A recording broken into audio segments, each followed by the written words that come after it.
ஓம் சாய்ராம். நல்லது நினைப்போம், நல்லது நடக்கும். உங்களோட சாயி உங்களுக்கு சொல்கிற மெசேஜ் இன்னைக்கு என்னன்னா, எதற்கும் கலங்காதே, நீ வேண்டியது உன்னோட பிரார்த்தனை அனைத்தும் நிச்சயம் நிறைவேறும். இன்னைக்கு நம்மள நிறைய பேரோட வாழ்க்கை எப்படி இருக்குன்னா, எல்லாரும் இருந்தும் தனிமையை உணர்ந்துக்கிட்டு இருக்கோம். வெறும் வெளி உலகத்துக்கு மட்டுமே தான் இந்த உறவுகளும், அந்த அன்பு, பாசம், கருணை, அனுதாபம் எல்லாமே வெளி உலகத்துக்கு மட்டும்தான். ஆனால் உள்ளுக்குள்ளே பார்த்தோம் அப்படின்னா ஒன்றுமே இருக்காது, ஒன்றுமே இருக்காது. ஆனால் அது எல்லாமே இந்த மனசுக்கு தெரியும். அப்படி தெரிந்தாலும் கூட அந்த மனசு நம்பும். நம்பி நம்பி என்னாகும், ஏமாறும். நம்பி நம்பி ஏமாறும். அப்படி ஏமாறும் போது வருகிற வழி தான் ரொம்ப கொடுமையான ஒரு வழி.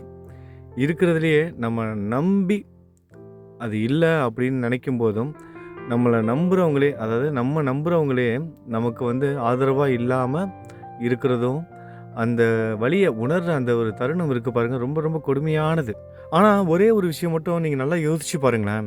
நீங்கள் சந்தோஷமாக இருந்தாலும் சரி, இல்லை கஷ்டப்பட்டுட்டு இருந்தாலும் சரி, மனவேதனையில் இருந்தாலும் சரி, எப்பேற்பட்ட சூழ்நிலை, எவ்வளவு இக்கட்டான நிலையில் இருந்தாலும் சரி, நம்மளோட விதியினாலேயோ இல்லை நம்ம செய்த தவறுகள்னாலேயோ, இல்லை என்ன ஏது தவறு, என்ன செஞ்சோம், என்ன பாவம், என்ன கருமம், அதாவது கருமம்னே சொல்லுவோம். கருமம்னா நம்மளோட கருமா தான் கருமம்னு சொல்லுவோம்.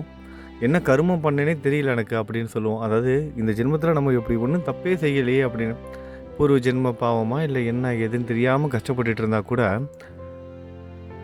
நமக்கு அந்த ஒரு உணர்வு நம்மளோட சாய் கொடுப்பார். ஒவ்வொரு நிமிஷமும் சாயின்னு கூப்பிடும்போது எல்லாம் நான் உன் கூட இருக்கேங்கிற அந்த உணர்வு கொடுப்பார். வேறு எங்கேருந்தும் அந்த உணர்வு கிடைக்காது. வேறு எங்கே இருந்தும் கிடைக்காத ஒரு உணர்வு நம்ம சாய்கிட்ட மட்டும் நமக்கு கிடைச்சிக்கிட்டே இருக்குது. அப்படி அற்புதமான ஒரு குரு, ஒரு கடவுள் நமக்கு கிடைச்சிருக்காரு. அப்படிப்பட்ட ஒரு குருவும் கடவுளும் நமக்கு கிடைச்சிருக்கும் போது நம்ம எதற்காக கவலைப்படணும்? நம்ம கூட இருக்கிறவங்க யார் என்ன பண்ணாலும் சரி, நம்ம ஓரளவுக்கு மேலே அதை மனசில் ஏற்றுக்காமல், தண்ணியில் இருக்கிற தாமரை இலை மாதிரி பட்டும் படாமல் இருந்துடணும். அந்த தாமரை செடிக்கு வேறு வழியே கிடையாது, அது தண்ணியில் மட்டும்தான் வளர முடியும். அந்த மாதிரி தான் நம்மளோட வாழ்க்கையும், அந்த குடும்ப வாழ்க்கைங்கிறது நம்ம எங்கேயும் ஓடி போக முடியாது. சன்னியாசம் வாங்கிட்டு எங்கேயும் போகிறது கிடையாது. நம்ம இந்த குடும்ப வாழ்க்கையில் தான் இருந்தாகணும். அப்படி இருக்கிறதுனால ஒரு சில சங்கடங்களை சந்திக்க தான் நேரிடும். இந்த தாமரை இலை வேறு வழியே கிடையாது, அந்த தண்ணியில் தான் வாழ்ந்தாகணும், அங்கே தான் அது இருக்கும். அப்படி இருந்தாலும் கூட அது தண்ணி மேலே பட்டாலும் பட்டும் படாமல் அப்படியே வளர்ந்து அது பாட்டு என்னாகும், வளர்ந்து பெருசாகிக்கிட்டே இருக்கும்.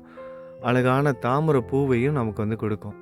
இதுவே அந்த தாமரை இலை அந்த தண்ணியில் ஊறி ஊறி தண்ணியை ஃபுல்லாக உறிஞ்சிச்சின்னா என்னாகும், அழுகி போயிடும். என்னாகும், அழுகி போயிடும். அதுக்கப்புறம் எப்படி அழகான தாமரை பூ பூக்கும்? இதே தான் நம்மளோட வாழ்க்கையிலையும் நம்ம கடைபிடிக்கணும்.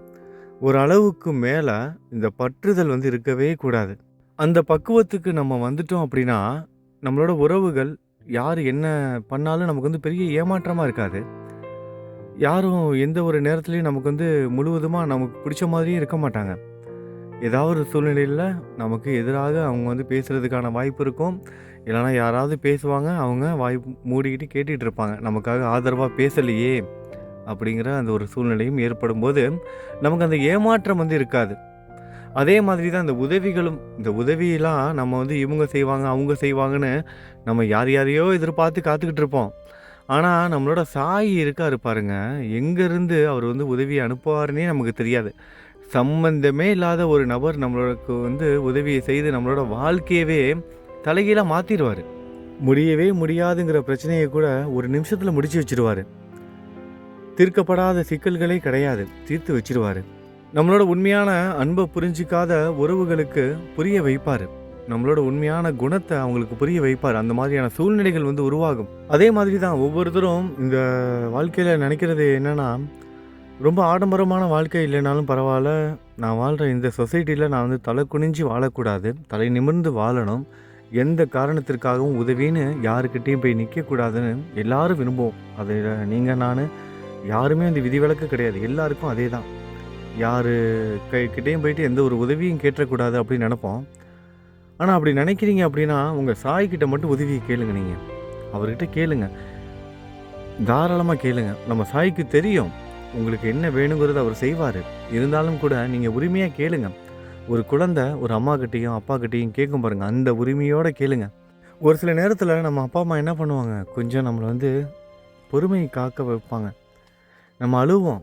நான் கேட்கும்போது வாங்கி தர மாட்டீங்களா? ஏன் இப்படி பண்ணுறீங்க? அப்படின்னு. நம்ம அப்பாவும் அம்மாவும் அது வாங்குறதுக்கு வந்து எல்லாமே வேலைகள்லாம் செஞ்சுக்கிட்டு இருப்பாங்க. பணம் இருக்காது, இல்லைனா ஒரு சில நேரத்தில் அந்த நம்ம கேட்குற பொருள் பக்கத்தில் இருக்காது. அதை வாங்கி தான் தரணும். பணம் இல்லாத டைமில் கூட பணத்தெல்லாம் சேர்த்து வச்சு குழந்தைக்காக வாங்கி தரணும்னு நினைப்பாங்க. ஆனால் அது வரைக்கும் இந்த குழந்தை என்ன பண்ணும்? அழுதுகிட்டே இருக்கும். எப்போ பார்த்தாலும் கேட்டுக்கிட்டே இருக்கும். அவங்க அப்பா அம்மாவை நம்பாது. ஆனாலும் கூட அந்த குழந்தைக்கு அவங்க அப்பா அம்மா வாங்கி கொடுத்துருவாங்க. எப்படியாவது வாங்கி கொடுத்துருவாங்க. அப்படி இல்லைனா கூட அதற்கு ஈடு கட்டுற மாதிரி வேற ஒரு விஷயத்தையாவது செய்து கொடுத்துருவாங்க. நம்மளும் கிட்டத்தட்ட அந்த குழந்தை மாதிரி தான் இன்றைக்கி வந்து என்ன பண்ணுறோம்? அடம் பிடிச்சிக்கிட்டு இருக்கோம்.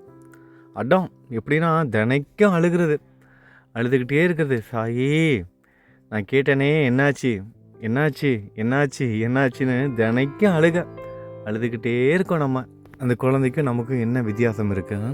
நம்ம அப்பா நம்ம அம்மா நமக்கு செய்யாமல் யாருக்கு செய்ய போகிறாங்கங்கிற அந்த ஒரு உண்மையை புரிஞ்சுக்கிட்டா அந்த குழந்தை வந்து அழுகாதுல்ல. அதே தான் நமக்கும். நம்ம சாயி நமக்கு செய்யாமல் வேறு யாருக்கு செய்ய போகிறா? எனக்கு தான் முதல்ல செய்வார், கண்டிப்பாக செய்து கொடுப்பாரு. ஏதோ ஒரு காரணத்திற்காக தான் லேட் ஆகிட்டு இருக்கு, ஆனால் சீக்கிரமே அவர் எனக்கு செய்து கொடுத்துருவார் அப்படிங்கிற நம்பிக்கை மட்டும் இருந்துச்சுன்னா நமக்கு சீக்கிரமாகவே கிடைக்கும். நாட்கள் வந்து போகிறது தெரியாது. இல்லைனா ஒவ்வொரு நிமிஷமும் என்ன ஆகும்? எப்போ கிடைக்கும் எப்போ கிடைக்கும், எப்போ என்னோடய பிரார்த்தனை நிறைவேறும், எப்போ என் சாயி எனக்கு தேவையானதை செய்து கொடுப்பாரு நம்ம நினச்சி கவலைப்பட்டு ஒவ்வொரு நிமிஷமும் நம்ம நரகத்தில் வாழ்கிற மாதிரி இருக்கும். அந்த நிலைமை தேவையா நமக்கு? அப்படி செய்கிறதுனால நம்ம சாயை நம்மளே சந்தேகப்படுற மாதிரி ஆகாது. ஒரு குழந்தை சரி, அது குழந்தை, அதுக்கு வந்து தெரியலை, ரைட்டு, நம்ம தான் வளர்ந்துருக்கோம்.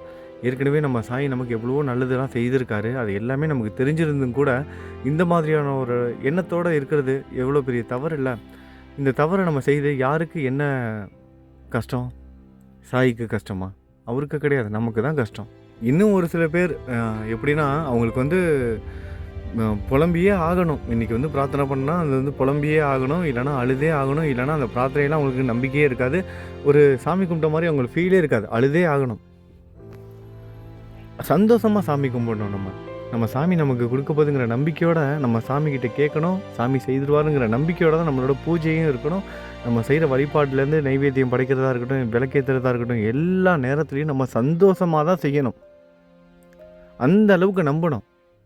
கஷ்டம் வந்தால் கூட, நேற்று கூட ஒரு பதிவில் சொல்லியிருப்பேன், என் சாயம் வணங்குறதுனால எனக்கு கஷ்டம்னா நான் கஷ்டப்பட்டுட்டு போகிறேன் அப்படின்னு சொல்லுவாங்க. அதுக்காக கஷ்டப்படும் அந்த மாதிரி உள்ள பக்தர்களுக்கு தான் சாய் கஷ்டமே கொடுக்க மாட்டார். அந்த மாதிரி உள்ள பக்தர்களுக்கு தான் சாய் கஷ்டமே கொடுக்க மாட்டார். ஆனால் புலம்புறோம் பாருங்கள். அப்போ புலம்ப என்ன ஆகுனா, அந்த ஒவ்வொரு நாளும் ஒவ்வொரு நிமிஷமும் நமக்கு ரொம்ப பெரிய நாளாக தெரியும். சாயை வணங்குறேன், எனக்கு கஷ்டம் இருக்குது, பரவாயில்ல, நான் அனுபவிக்கிறேன், என் சாய் சரி செய்வார் அப்படிங்கிற எண்ணத்தோடு இருக்காங்க பாருங்களா. அவங்களுக்கு அந்த கஷ்டங்கள்லாம் சீக்கிரமாகவே முடிஞ்சிடும். ஒருவேளை லேட் ஆனால் கூட அந்த நாட்கள் போகிறதே தெரியாது. சந்தோஷமாக இருப்பாங்க. ஏன்னா வரப்போகிற நல்லதை பற்றி அவங்க வந்து யோசிப்பாங்க. மன அழுத்தம் வந்து இருக்காது. இந்த பதிவின் மூலமாக உங்களுக்கு புரிஞ்சிருக்குன்னு நினைக்கிறேன். சந்தோஷமாக இருங்க, சீக்கிரமாகவே எல்லாமே சரியாகும்.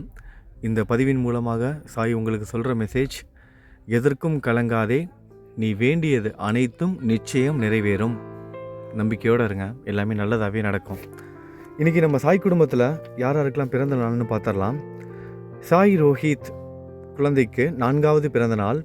அப்புறம் ரமேஷ் அவர்களுக்கு 36வது பிறந்த நாள். ஜெயகிருஷ்ணன் அவர்களுக்கு 34வது பிறந்த நாள். விஸ்வநாதன் அவர்களுக்கு 41வது பிறந்த நாள். பிரகல்யா சகோதரிக்கு 24வது பிறந்த நாள். இன்றைக்கி நம்ம சாய் குடும்பத்தில் பிறந்தநாள் கொண்டாடுற அனைவருக்கும் பிறந்தநாள் நல்வாழ்த்துக்கள். அவங்க எல்லாருக்காகவும் நம்ம பிரார்த்தனை பண்ணிக்கலாம். இதில் சாய் ரோஹித் குழந்தை, உங்கள் எல்லாருக்கும் குழந்தையோட பேர் வேணால் ஞாபகம் இல்லாமல் இருக்கலாம். நம்ம சாய் குடும்பத்தை சேர்ந்தவங்க எல்லாருக்கும் ஞாபகம் இருக்கும். இந்த குழந்தை பிறக்கும்போது 800 கிராம் தான் இருந்தது. வெறும் 800 கிராம் தான், 1 kg கூட இல்லை, 1 கிலோவுக்கும் கம்மி தான். ரொம்ப ஆபத்தான நிலையில் இருந்தது. தொடர்ந்து நம்ம சேனலில் கூட்டு பிரார்த்தனை பண்ணிக்கிட்டே இருந்தோம். கிட்டத்தட்ட ஒரு 15 லட்சம் வரைக்கும் செலவானது அந்த குழந்தைய வந்து காப்பாற்றுறதுக்கு.